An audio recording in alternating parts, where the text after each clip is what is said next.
Tuhan, hari ini kita berjumpa di sesi kita yang terakhir. Beta kira ini terakhir, ternyata masih ada lagi ibadah penutup yang luar biasa. Baik, khusus di hari ini kita akan berbicara tentang pergilah engkau ini. Jadi ini kita pakai slide rahasia di menama. Jadi saudara-saudara harus butuh sedikit lebih perhatian dan fokus baru bisa paham ini semua. Coba Kak atur bagaimana rupa begitu supaya bisa terjadi.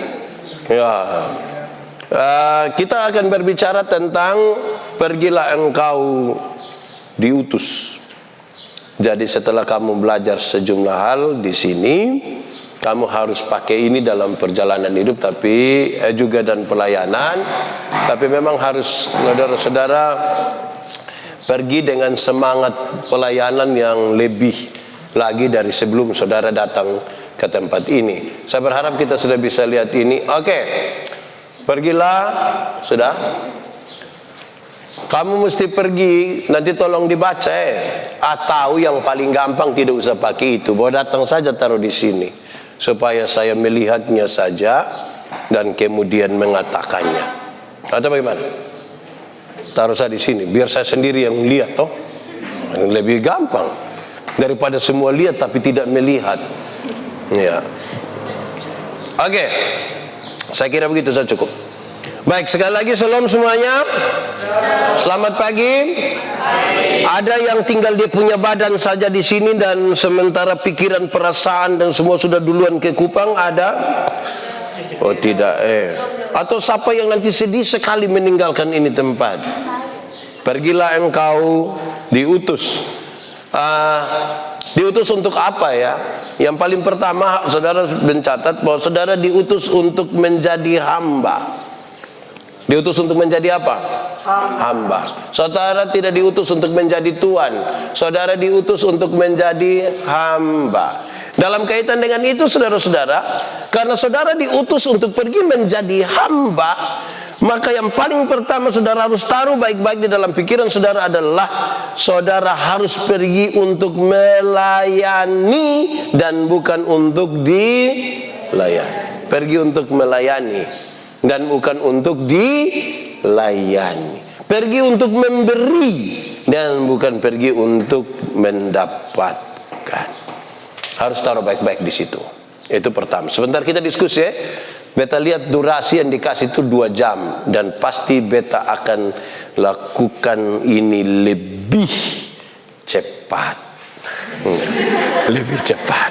Ya, tidak usah kamu ragu-ragu lah. Pertama, kamu mesti pergi untuk melayani dan bukan dilayani. Yang kedua, pergi ke sana untuk memberi diri dan bukan untuk menunjuk orang. Angkat tangan pemuda-pemuda agape yang kalau kita bilang, Kak nanti Kak sebentar yang doa makan. Terus saya bilang, nanti biar Habel. Habel bilang, beta sumen gitar. Jadi bilang, nanti Vingo saja. Vingo untuk apa? Vingo yang buat semua. Nanti dia gitar judia, doa makan judia, khotbah judia. Jadi Vingo semua saja di Vingo. Kita pun mental dalam pelayanan seringkali mental yang menunjuk orang dan bukan memberi diri. Saudara disuruh pergi, diutus menjadi hamba untuk melayani dan bukan dilayani, untuk memberi diri dan bukan untuk menunjuk orang lain. Ketiga, saudara pergi untuk apa? Untuk memperkuat persekutuan dan bukan untuk menghancurkan persekutuan. Kamu dalam pelayanan tuh kan tidak mungkin melayani sendiri toh, ada orang lain. Waktu kamu masuk di situ, kamu menjadi duta yang membawa kekuatan persekutuan. Jangan pergi untuk menghancurkan persekutuan. Ada orang-orang tertentu dalam pelayanan yang ketika dia datang, pas dia baru masuk, orang langsung bilang, setan sudah datang. Kalau setan yang sudah masuk dalam persekutuan, tambah baik itu persekutuan atau rusak? Tambah rusak. Kan itu kamu pergi untuk menyatukan, memperkuat. Iblis tahu kalau kita bersatu, iblis kalah. Kan itu iblis selalu pakai banyak cara untuk membuat kita tidak bersatu. Apakah iblis datang dengan muka berdarah-darah? Tidak. Dia masuk di kita yang merasa diri lebih dari orang lain. Merasa diri lebih benar, merasa diri lebih baik. Kalau 2 orang yang duduk sama-sama, satu merasa diri lebih benar, satu merasa diri lebih baik, lama-lama don dua baku bunuh. Waktu don dua baku bunuh, kita terpola ikut don dua pun kelompok. Nanti ada yang prosela,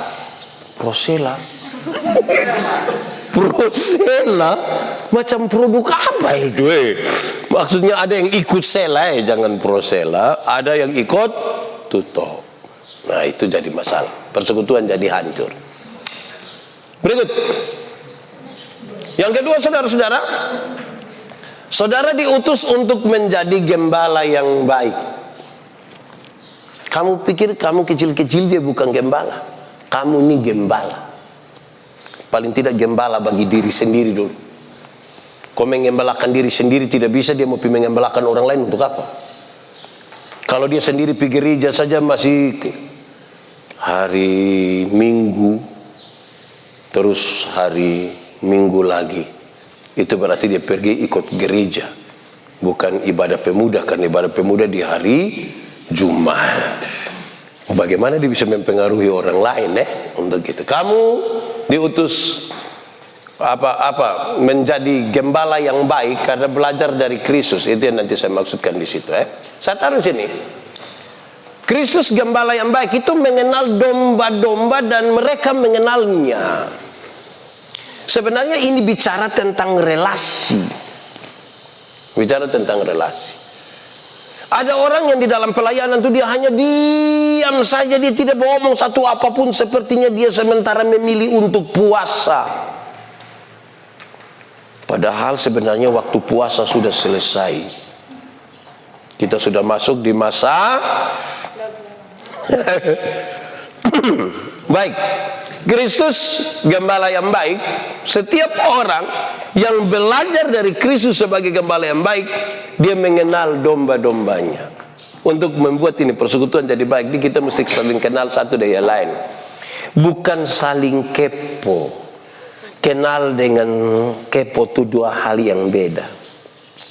Kalau kenal, beta berusaha untuk bertanya kepada Sela, sekolah di mana? Vingo, ya. SD di mana? Rumnas 3. SMP di Asumta. SMA di SMA Pembina. Sekarang umur 24 tahun. Rencana menikah di umur 35. Kenapa tidak kasih sedikit? Itu kan terlalu jauh. Oke, terlalu jauh. Kita saling mengenal.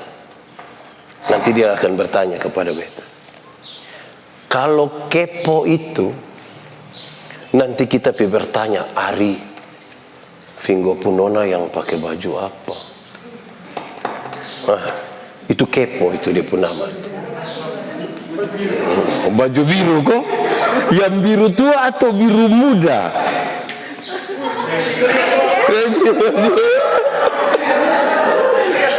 Waktu biru muda dia lihat kamu dua, saya. Oke. Jadi kalau kita dalam persekutuan tuh mengenal, belajar dari Kristus yang mengenal domba-dombanya, domba-dombanya juga mengenal dia. Terus dalam pengenalan itu, saudara-saudara, kan kita membangun sesuatu yang baik bagi persekutuan dan baik bagi pelayanan. Dia menyatukan domba-dombanya. Jangan pertegas lagi sesuatu yang hancur. Saudara tahu, Paulus dan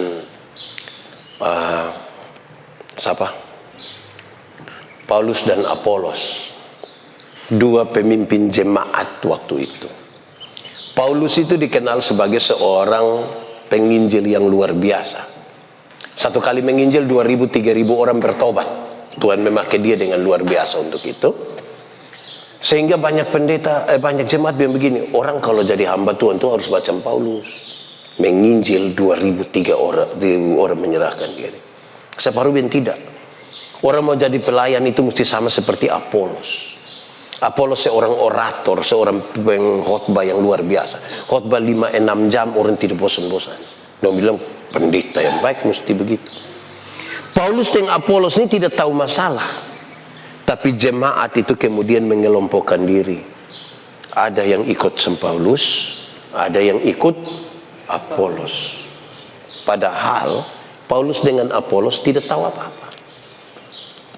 Bayangkan Paulus dan Apolos yang baik-baik saja nih jemaat sementara memetakan diri menurut mereka berdua. Apalagi kalau ada pertentangan di antara Paulus dan Apolos. Gapnya akan makin besar, kemungkinan perpecahan jemaat akan terjadi, dan masing-masing berdiri sendiri menurut kehendak hatinya. Itu serius bagi pelayanan ya. Kenapa? Kamu ini betul berefleksi sedikit ya. Kita nih pelayan misalnya, waktu sekolah kita satu angkatan, kita baik-baik, kita teman, makan sama-sama, semua sama-sama. Tapi ketika kita jadi pendeta, misalnya begitu, bersama-sama di satu tempat, banyak orang yang masih butuh untuk diperhatikan lebih dan lain sebagainya. Dia bisa melupakan dia punya persahabatan dan persaudaraan ketika masih bersama-sama. Dulu waktu kamu masih di Pelita Harapan, kamu kan bersama-sama, teman, sama-sama datang sepakat satu kamar bersama-sama, berbagi tanggungan, jawaban. Terus ketika ada persaingan menjadi kepala sekolah, kamu bisa merusakkan kamu punya relasi. Jadi ada hal yang memungkinkan kita berpecah. Itu kedua belajar dari Kristus gembala yang baik. Karena kamu ini adalah gembala-gembala. Minimal saudara harus mengatur diri sendiri, apalagi berjumpa dengan anak. Saya suka sekali karena ada di sini ada yang guru, ada yang bukan guru. Kamu berjumpa dengan banyak anak-anak. Saya lihat waktu saudara berjumpa dengan Bobby dan Tayo saja kamu begitu taruh perhatian yang luar biasa. Tahu Bobby? Tahu Tayo? Kamu ternyata sangat baik dengan mereka ya? Apalagi kalau kamu berjumpa dengan manusia. Atau jangan sampai ini adalah hasil dari kamu sudah stres dengan manusia, jadi lebih baik urus Bobby dan Tayo. Itu dua hal kamu yang jawab ya, jangan saya yang jawab. Oke. Berkorban. Berkorban bagi domba-dombanya. Oh, Tuhan Yesus gembala yang baik itu berkorban bagi. Saudara diutus untuk berkorban, memberi diri. Ini ada satu ilustrasi yang menarik sekali. Ada dua orang menghadap Tuhan minta karunia. Minta apa? Ternyata di Tuhan tersisa dua karunia saja. Satu karunia memberi, satu karunia menerima. Orang yang pertama cepat-cepat ambil karunia menerima. Berarti tinggal karunia. Orang yang kedua sudah biar kalau begitu biar saya ambil saya yang memberi. Lewat 20 tahun kemudian mereka ketemu di satu perapatan jalan, lampu merah. Yang punya karunia untuk menerima, ya untuk karunia memberi, dia duduk di atas mobil mewah satu, Toyota. Saya sudah kasih itu Toyota di ya Doni sukses kembali. Oh itu saya kasih lain. Nah dia Erik betul. Nah yang punya karunia memberi itu dia ada duduk di atas mobil mewah satu. Yang punya karunia menerima dia duduk minta-minta di pinggir jalan. Waktu mereka baku lihat begini, yang punya karunia menerima dia begini, hey, perasaan itu hari kan yang kau dapat karunia memberi. Kenapa sekarang yang kau lebih berhasil dan lebih sukses dari saya? Dia jawab bilang apa? Tuhan tahu. Karena saya selalu harus memberi, maka kepada saya Tuhan berikan lebih untuk saya memberi. Tapi engkau ini kan punya karunia menerima. Jadi mana Tuhannya bilang, kawan nih, bayar tahan nih. Tahan sampai kapan? Tahanlah dan berjuang terus. Jadi begitu kamu diutus untuk berkorban. Bisa kok. Makin berat. Lebih lanjut. Saudara diutus untuk mengambil bagian, bukan untuk berdiam diri saja. Mengambil bagian. Bukan saja mengambil bagian di waktu makan pagi, makan siang, dan makan malam saja, tetapi mengambil bagian dalam sejumlah hal. Pertama, Saudara harus mengambil bagian dalam percaya kepada Tuhan Allah. Percaya kepada Tuhan Allah. Saudara akan memberitakan sejumlah hal yang kemarin saudara dapat, atau apapun yang Tuhan taruh pada saudara untuk menyampaikan kepada orang lain. Tapi sesuatu yang saudara katakan itu harus dibangun di atas dasar percaya. Bukan hanya pada persoalan saudara tahu. Tahu dan percaya itu dua hal yang berbeda. Betul? Contoh, saudara punya pacar, yang sudah pacaran boleh angkat tangan. Puji Tuhan, tidak ada. Yang belum pacaran coba angkat tangan. Daniel saja. Medi juga. Saya prihatin dengan saudara. Nah, yang tidak tahu dia pacaran, ini anak roti. Yang tidak tahu dia pacaran, kok tidak? Nah, saudara lihat. Saudara tahu yang pacaran ini. Saudara tahu kalau dia suka saudara. Tahu? Tahu apa? Saudara mungkin bisa tahu kalau dia suka saudara, tapi belum tentu saudara percaya. Belum tentu saudara percaya bahwa dia suka. Pak, dia bilang dia suka saya, Pak. Saya tahu setiap kali dia WA tuh, Pak, kalimat pertama saya suka lu. Setiap hari. Tapi Pak, aduh, dia punya HP itu polanya rumit, Pak. Setiap kali kalau saya ada tuh dia pun cara baca HP begini. Mulai tuh, oh, ini bisa percaya. Apalagi kamu yang LDR. Saudara tahu dia suka. Tapi kadang-kadang saudara meragukan dia. Betul kok soalnya Tuto. Tuto kok sampai omong LDR kok kepingin menangis. Jadi tahu itu belum tentu betul sementara percaya. Sepertinya dia pergi itu dia pergi begitu saja. Jadi kamu mesti mengambil bagian dalam percaya. Yang kedua, kamu harus mengambil bagian di dalam persekutuan. Masuk dalam persekutuan. Ini melayani sendiri itu bisa, bukan tidak bisa. Tapi lebih bagus itu kamu dalam pelayanan persekutuan. Kenapa? Persekutuan itu mencirikan tubuh Kristus. Tubuh Kristus itu sangat penting. Kenapa? Karena gambaran Alkitab tentang persekutuan, Kristus adalah kepala dan persekutuan itu adalah tubuhnya. Tangan karena dia tangan, dia tidak lebih penting dari kaki. Perut tidak lebih penting dari telinga. Siapa yang malam-malam ketika dia perut sakit dan mau pergi WC, terus kaki bilang kepada perut, perut minta maaf, bisa pergi sendiri kok. Saya kan tadi pagi olahraga kok tidak bisa pergi. Bisa begitu? Tidak bisa. Sama-sama. Saya pernah kasih tahu. Alkitab bilang kalau kalau tangan terluka, mata ikut menangis. Dan kalau mata menangis, tangan melap. Tamat dari melap, tangan melap. Memang itu yang paling gampang dimengerti itu. Iya. Tuh, ada guru bahasa Indonesia di sini. Itu pentingnya persekutuan. Yang kuat menanggung yang lemah. Kan kita mau berbagi begitu. Untuk apa saudara tahu seluruh ilmu teologi, semua tentang Alkitab, tapi saudara tidak mampu berada dalam sebuah persekutuan? Memelihara persekutuan itu hal yang tidak gampang, saudara. Apalagi kalau kita tidak mulai dengan kerendahan hati. Yang berikut, saudara mesti mengambil bagian, diatur di dalam persekutuan. Ada yang tidak mau diatur. Sudah kasih memang, ingat semua naik oto damri, semua naik oto gereja. Tapi ada yang datang dengan oto lain. Sama kayak yang pakai baju garis-garis itu. Sana bukan dondong, ini ada sibuk kerja. Ada Abel di mana tuh Abel? Oh, ya. Ya, jadi dong apa? Nah, itu contoh saja. Waktu itu Michelle menangis. Betul.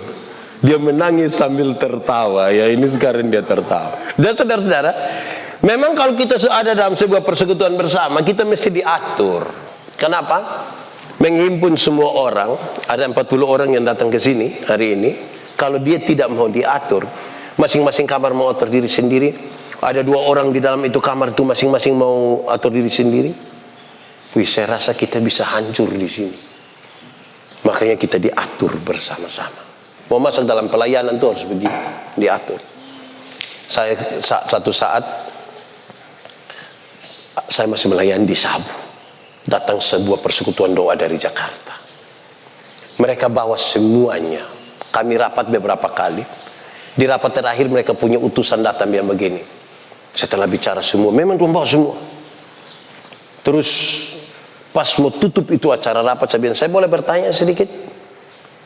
Dan bilang, Pak mau tanya apa lagi? Saya bilang, kalau mau saya bertanya, kalau tidak mau ya saya tidak bertanya.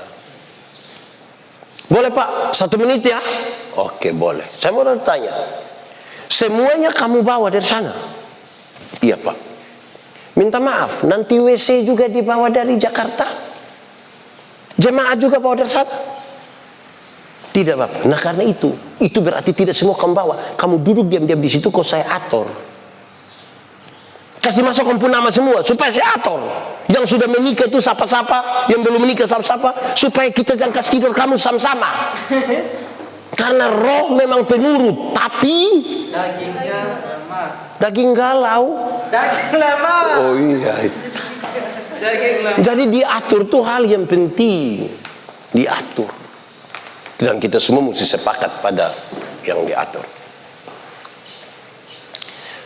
Saudara mesti mengambil bagian di sini, mengidentifikasikan diri sama dengan yang dilayani. Saudara mesti mengidentifikasikan diri sama dengan yang dilayani. Kemarin saya bilang, kalau ada orang datang bilang, Pak Pendeta, saya rasa saya orang terlalu berdosa. Kakak, saya juga berdosa. Saya juga orang berdosa. Tapi kasih Tuhan lebih besar dari kita dua punya dosa. Itu identifikasi diri. Bayangkan kalau ada satu orang datang yang, Bapak saya rasa saya orang berdosa. Ya, saya lihat lu muka-muka berdosa, nando, saya sudah tahu. Aku kalau tidak bertobat kaki tangan lompat buang semua. Wih kita nih, ada banyak orang tuh ketika dia menegur orang pun dosa, dia merasa dia tidak pernah berdosa sama sekali. Saya tidak bicara ini untuk kita kompromi dengan dosa. Saya tidak bicara untuk kompromi dengan dosa. Tapi jangan sampai kita merasa kita ini paling suci, paling baik, paling semua. Nah itu yang tidak boleh. Kan kita sama-sama nih, di hadapan Tuhan kita sapa. Jabatan dan status sosial kita mungkin membedakan kita. Saya pendeta, ada yang guru, ada yang pelatih senam, ada yang pelatih layang-layang. Ya, semua kan kita berbeda-beda. Tapi di hadapan Tuhan kita sapa. Kita bukan sapa-sapa. Motivasi utama dalam mengambil bagian adalah untuk memuliakan Tuhan. Tidak boleh ada motivasi lain. Apalagi ini anak-anak muda. Anak-anak muda kalau melayani Tuhan itu harus datang dengan motivasi yang sama, yaitu apa? Memuliakan Tuhan. Kenapa? Saya suka kasih tahu kita, kadang-kadang kita motivasi dalam pelayanan itu macam-macam. Ada yang hanya ingin kepingin tampil, hanya ingin kepingin dipuji, ada yang macam-macam lah dia punya motivasi. Akhirnya itu merusak. Sangat merusak persekutuan. Karena itu kita butuh motivasi yang sama, yaitu apa? Memuliakan Tuhan. Saudara dipanggil mengambil bagian, membangun hubungan dengan Allah terus menerus. Kalau saudara mau melayani, tiap hari saudara mesti berdoa, berrelasi dengan Tuhan. Bukan karena saudara nanti pimpin pujian itu baru pertama kali pimpin, jadi saudara berdoa ini hari tidak pernah berhenti. Habis itu langsung yes, bebas. Kita kalau mau melayani, mau untuk apa, mengambil bagian dalam pelayanan, itu membangun hubungan dengan Tuhan terus menerus. Macam kami pendeta. Pendeta itu dia berasal dari bahasa mana? Sanskerta. Pandita yang memiliki 3 pengertian. Pertama, Pendeta adalah orang yang terus-menerus belajar. Terus-menerus belajar. Kenapa? Karena kepada dia orang bertanya sesuatu. Kalau dia tidak lagi belajar, dia bukan pendeta. Kalau nanti dia mau jawab apa kalau orang bertanya? Apalagi kalau kita pendeta di kampung, orang mau pasang antena TV sudah tanya kita. Kita tahu apa? Kedua, pendeta adalah orang yang terus-menerus memisahkan diri dengan banyak orang untuk membangun relasi personal dengan Tuhan. Terus-menerus. Kalau mau melayani harus terus-menerus ada waktu khusus dengan Tuhan.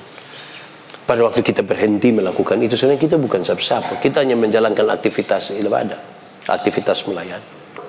Ketiga, pendeta adalah orang yang terus-menerus memimpin, menjadi contoh dan memimpin dirinya sendiri.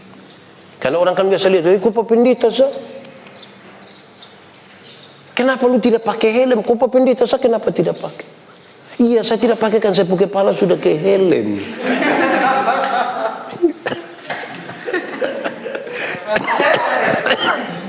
Gitu ya? Oke, menuju terakhir ya. Hati yang kudus. Ya. Saudara diutus pergi dengan hati yang kudus. Melayani kalau tidak hati kudus tuh tidak bisa, penuh tekanan. Hati kita mesti bersih, hati kita mesti kudus. Pertama, kamu ingat bahwa kamu hidup dalam dunia, tapi kamu tidak berasal dari dunia ini. Kamu hidup di dalam dunia, tapi kamu tidak berasal dari dunia ini. Itu hati berisi itu ada di situ. Kedua, dalam hati manusia terdapat segala yang indah, segala yang mulia, juga segala yang kotor dan menyajiskan. Itu ada di dalam hati manusia. Saudara mencintai seseorang, saudara dicintai oleh seseorang, itu hati enak sekali toh. Terus dari dia menjanjikan, dia yang mencintai, dia menjanjikan, non, tahun depan kita dua menikah. Hati senang tuh. Nikah kapan? Tanggal 1 Januari. Karena itu ingat 31 Desember engkau tidak boleh mete. Karena kita akan nikah 12.00 lebih 1 menit. Wih, itu saudara senang toh? Tenang saja. Rumah akan menjadi milikmu. Rumah yang mana? Yang engkau tinggal sekarang. Itu rumah orang tuamu. Hati senang. Tapi semua yang kotor dan najis pun ada di dalam hati manusia. Mesti jaga itu kekudusan hati. Nah, kalau bagaimana kita bisa jaga kekudusan hati kalau kita tidak pernah mengambil relasi terus-menerus dengan Tuhan. Lanjut.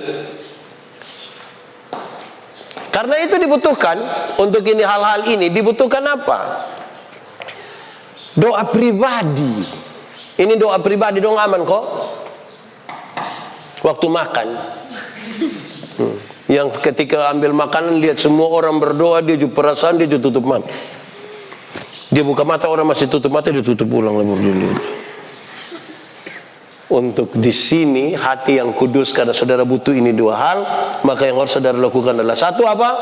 Doa pribadi. Yang kedua doa syafaat. Doa syafaat itu doa bukan untuk kita sendiri, doa juga untuk orang lain.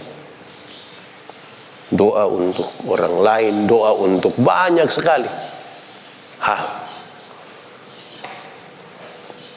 Melayani sekarang.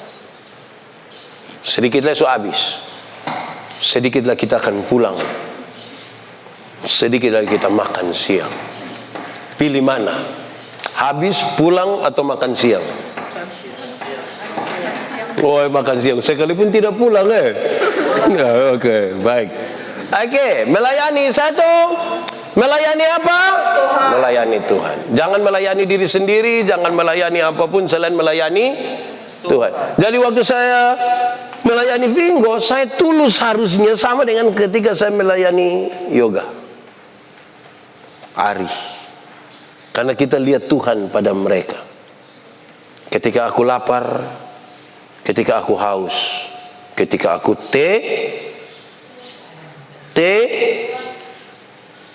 Lapar, haus, teh. Teh. Puas. Lama puas. Ya, oke.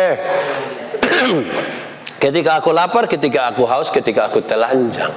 Itu kan semua orang harus kita layani mereka dengan baik. Amin kok. Lanjut. Melayani Tuhan itu butuh apa? Taatan. Kamu harus taat. Kemarin kita bicara tentang ketaatan. Butuh kemurnian hati. Murni. Yang ketiga butuh tanggung jawab. Beta ini lihat Ari ini sangat bertanggung jawab. Dia punya cara sapu tadi malam. Beta takut ini akan terbongkar ini. Tanggung jawabnya luar biasa. Beta di kamar itu tiba-tiba dia Pak, makanan sudah ada. Hampir beta Ari bisa makan gas beta kok. Tapi luar biasa. Tapi dia bertanggung jawab. Bagus toh? Bertanggung jawab itu hal yang baik. Ini melayani Tuhan. Yang kedua melayani sesama. Dalam melayani itu kan kita melayani Tuhan, melayani sesama. Yang tadi tidak bisa dibedakan itu kan. Melayani sesama itu dibutuhkan solidaritas, turut mengambil bagian dalam penderitaan. Ada satu kawan susah, kita semua susah. Yang lain senang, kita senang. Ada satu orang dia bikin status, bilang begini, kawan maaf, kawan pu acara pernikahan beta tidak bisa hadir, beta minta maaf. Di acara peneguhan pemberkatan beta tidak bisa hadir, beta minta maaf.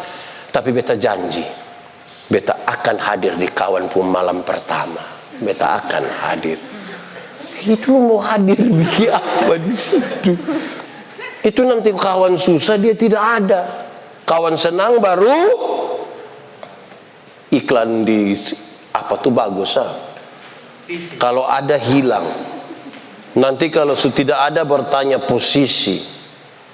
Erik, yo, posisi di pasti dia lagi susah itu. Makanya dia tanya posisi itu. Pas ada uang hilang lah. Nomor yang Anda tuju. Waktu tidak ada lagi tanya posisi. Di pemuda ini ada yang begitu kok tidak? Tidak. Kemanusiaan. Kenapa saya tulis kemanusiaan?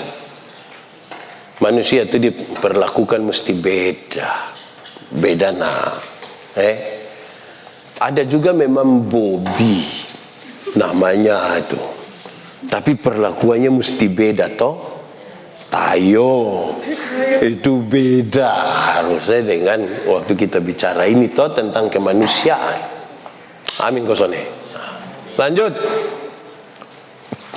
Persaudaraan yang rukun. Dalam pengutusan saudara, persekutuan, persaudaraan yang rukun. Saudara butuh ini, pemahaman ini kenapa? Karena dalam persaudaraan yang rukun itu berkat Tuhan dicurahkan.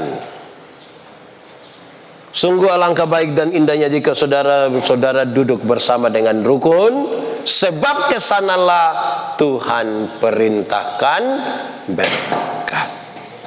Jadi kalau saudara tidak bisa menjaga persaudaraan, berkat nanti akan susah bagi saudara. Kedua, ingat, persaudaraan yang rukun tidak boleh dibangun di atas balas jasa, tidak boleh.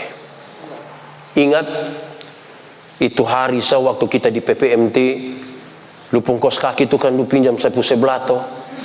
Sekarang kas kembali kos kaki sebelah. Karena itu hari beta tanggung kos kaki sebelah, terobek lagi dia punya. Ingat, persaudaraan tidak boleh dibangun di atas balas jasa. Penerimaan yang benar. Dalam persaudaraan rukun itu dibutuhkan penerimaan yang benar.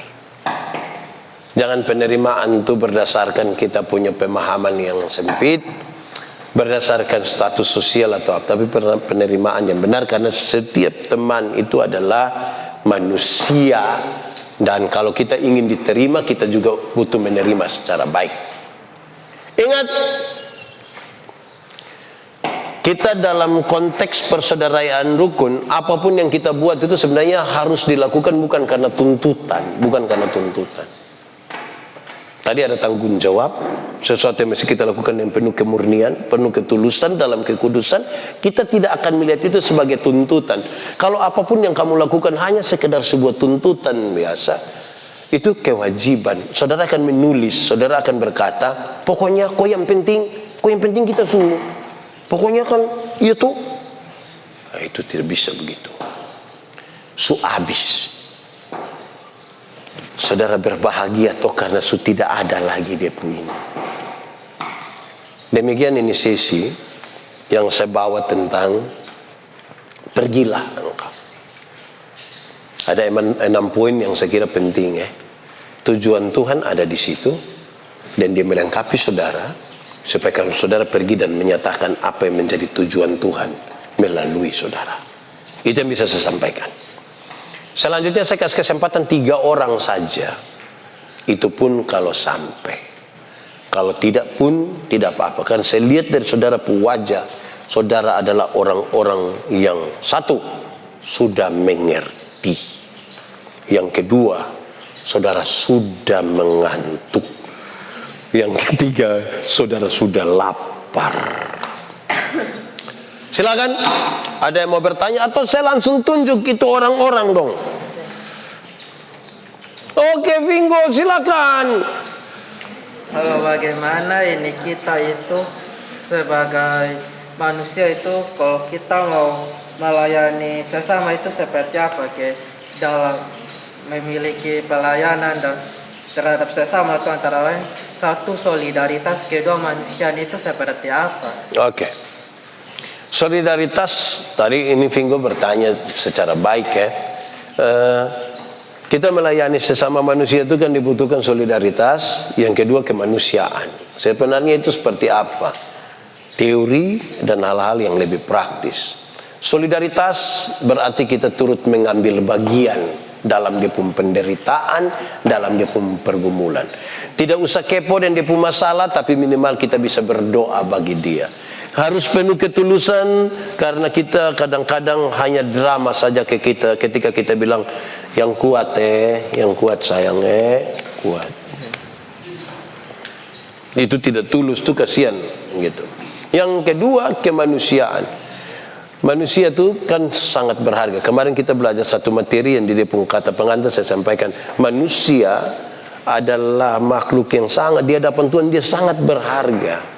Sehingga mendekati manusia itu berbeda dengan kita mendekati Doraemon, Tayo, dan kamu makin mengerti ya gitu. Karena itu pendekatannya harus pendekatan secara kemanusiaan yang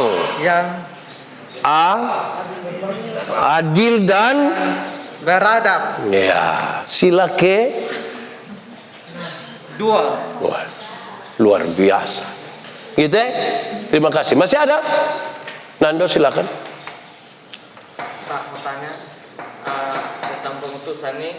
Jadi contohnya nih, beta dari gereja di Soe, beta diutus di Kupang. Nah, di sana beta harus punya rumah. Nah, sekarang beta mungkin sudah rasa nyaman dengan beta punya rumah karena mungkin kayak kemarin tuh ada ajaran sehat, makanan sehat, dan mungkin beta merasa berlingkungan kurang sehat. Mungkin orang-orang yang ada di situ soalnya sama kayak orang di Soe yang kayak dia yang baik-baik ke beta punya penghargaan yang tinggi dibandingkan dengan orang-orang di rumah di Kupang. Menurut Pak, bagaimana Patung menyikapi itu dalam menjalankan punya pengutusan?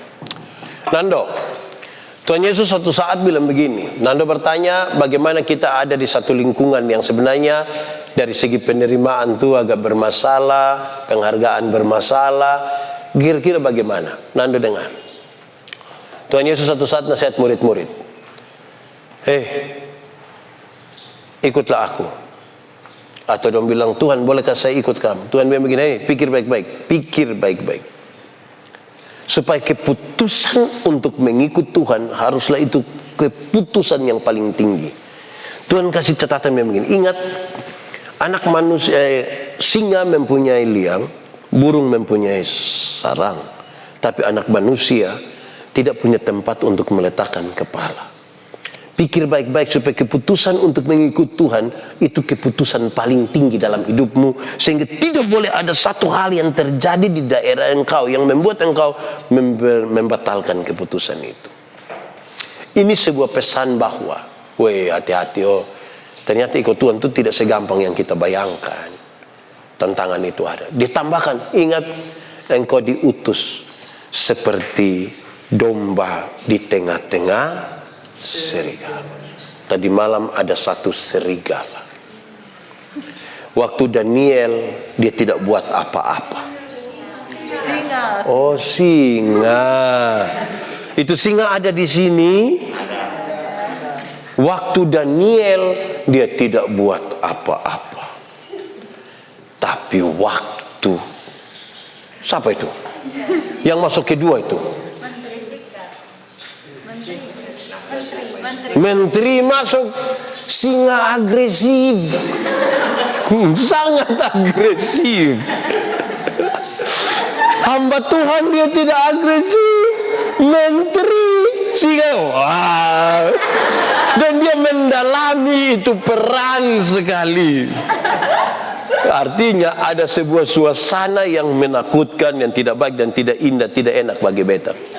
Nando, beta berkisah sedikit ya. Banyak orang melihat pendeta Yandi yang berkhotbah hari ini dan tidak pernah melihat kira-kira 23 tahun lalu. 23 tahun lalu beta naik mimbar pertama kali di Bakait 1 kilometer sebelum Oika Biting. Waktu beta naik mimbar di sana tuh beta pakai jas baru, mahal, beli di Jakarta kredit. Beta naik dengan percaya diri, khotbah Nando. Ada satu nenek, nama nenek Nubatunis, dia duduk di depan sambil pangku kaki, dia bilang beta, berhenti khotbah, berhenti. Wih, sakit hati betul. Beta pulang kasih tahu Pak Ande Ina almarhum, beta mentor, Bapak, nenek Nubatunis bilang beta begitu, Bapak. Kalau mau tegur beta tuh kan tunggu dulu habis ibadah hari Minggu. Kan orang banyak baru nenek tegur begitu. Kok apa juga yang terlalu, apalagi dengan tidak jaga beta punya harga diri. Mentor bilang apa di beta? Mentor bilang begini, periksa lu pot. Jangan diperiksa, beta periksa. Beta temukan di pusoan. Beta cari nenek Nubatunis, beta pegang tangan, beta cium di pun tangan. Nenek, terima kasih. Nenek telah kasih tahu beta satu hal yang penting bagi beta punya hidup. Beta kasih tahu nenek, besok-besok beta khotbah di mana orang tidak akan suruh berhenti, nanti dong suruh omong terus. Jadi kadang-kadang ada sebuah proses dalam pelayanan yang tidak mengenakan hati. Tapi ketika tidak mengenakan hati, jangan cepat-cepat ambil keputusan berhenti. Kan kita tidak melayani untuk kepentingan dia kan. Melayani kita ini untuk kepentingan Tuhan. Itu berbeda dengan tempat mana Anda mau bertumbuh.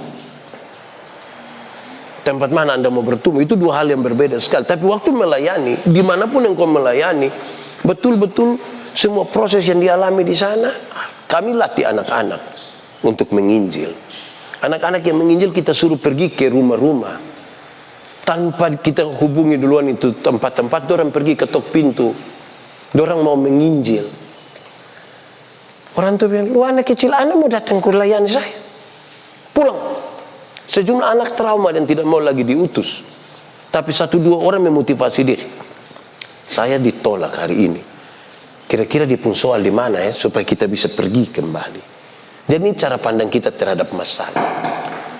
Masalah itu masalah. Sikap kita terhadap masalah lebih penting dari masalah. Contoh. Putus cinta tuh masalah kok tidak? Masalah. Dia akan tambah masalah kalau kita tambah baygon setengah gelas. Itu masalah. Jadi kalau sudah ada masalah, carilah langkah-langkah yang tidak tambah masalah. Gitu ya. Sambil, kalau memang dia pun penerimaan dan lain. Kadang-kadang begini, Nando beta pertama kali melayani di Alor. Pergi malam, kita pergi ke satu tempat di mana beta layani. Gelap gulita, sampai sana, dorang buat kasih saya kopi 1 gelas. dan pisang kasih 3 buah. Sebagai orang timur, kalau dapat barang 3 buah ini, siapa mau makan? Karena orang timur merasa itu makian. Saya diam-diam sudah. Saya berpikir keras, Tuhan ini orang dong tolak pelayan mangkali. Akhirnya saya di 30 menit terakhir, saya tidak berani minum, tidak berani makan. Orang dong pun cara sambut saya begitu. Rupa-rupanya saya disesatkan oleh cara berpikir sendiri. Oh, ternyata saya tidak bisa memaksa semua orang yang di situ memahami saya. Tapi saya yang harus belajar memahami dorang dari segi karakteristik mereka. Bisa tangkap yang beta maksud. Kadang-kadang kita terlalu minta untuk dimengerti. Padahal justru kita punya kehadiran untuk mengerti mereka punya keadaan. Di situ baru bisa ada penerimaan. Di situ baru kita rasa nyaman. Saudara kalau datang ke sini, kalau saudara rasa nyaman, tidur aman, makan aman tanpa pengeluhan. Karena saudara rasa ini tempat kita. Tapi kalau saudara datang di sini, ini tidak sama kayak di asrama.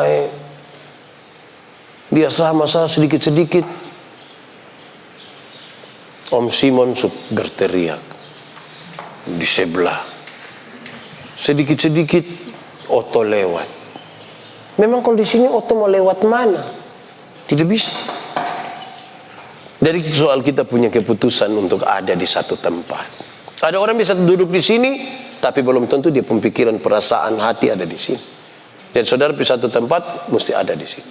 Mesti. Kalau tidak saudara hanya membanding. Beta pernah cerita toh. Beta di Amnuban Timur Natal bersama-sama dengan 2 TKW. Kami makan kue yang seragam, kue Solo namanya, besar ke piring, dan saya tidak tahu dong pakai tepung apa. Yang pasti kita kunyah ke kunyah karet, tidak habis.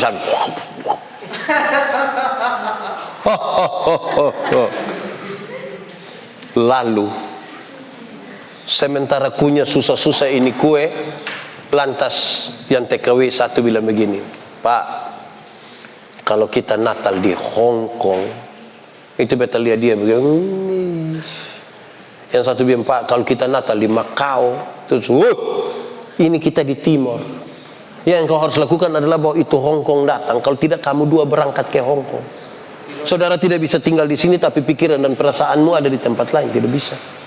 Mau melayani di sini, itu pikiran, perasaan, semua yang ada pada kita curahkan di sini.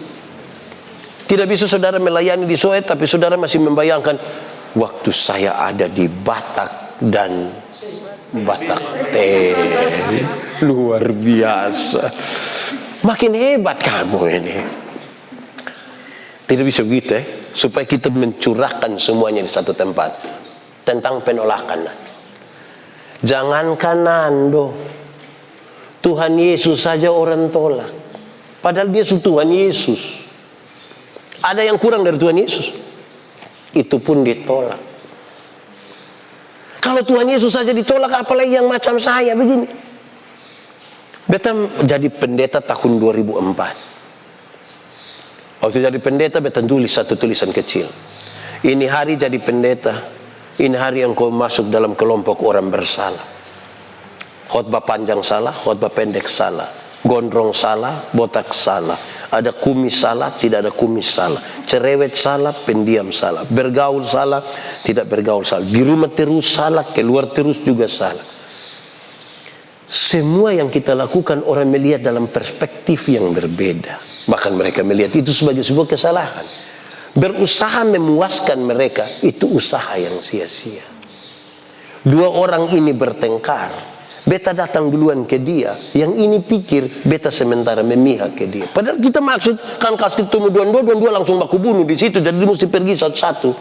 Duluan di sini yang ini marah, duluan yang ini marah. Kita ini menempatkan diri dengan rumit sekali. Berusaha memuaskan orang lain, menjawab dia pun kebutuhan saja seperti apa yang dia mau tadi dalam cara pandang itu, kita melakukan sesuatu yang sia-sia.